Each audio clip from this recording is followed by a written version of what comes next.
দেশের মানুষ ভালো নেই, দেশে জ্বালানি সংকট, দেশের মানুষ চিকিৎসা পাচ্ছে না, হামের চিকিৎসা পাচ্ছে না, দ্রব্যমূল্যের ঊর্ধ্বগতি, তেলের দাম বৃদ্ধি হয়েছে। বিরোধী দল থেকে দায়িত্বশীল বক্তব্য দেওয়া হয়েছে, সরকারকে সহযোগিতা করতে চেয়েছি। এই ধরনের অস্থিতিশীলতার সুযোগ নিয়ে রাজনীতি করতে চাইনি, কিন্তু সরকার বারবার কথার বরখেলাপ করছে। সরকার বিশ্ববিদ্যালয়গুলোকে দলীয়করণ করছে, গুন্ডা বাহিনী লেলিয়ে দিচ্ছে, সকল প্রতিষ্ঠানকে দলীয়করণ করছে, বিচার বিভাগকে কুক্ষিগত করার চেষ্টা করছে।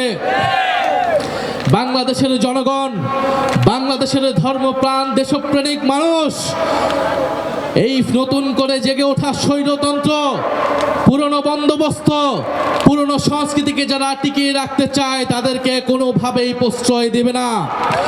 বাংলাদেশ খেলাফত মজলিস সহ 11 দল, জাতীয় নাগরিক পার্টি এনসিপি সর্বদা ঐক্যবদ্ধ আছে।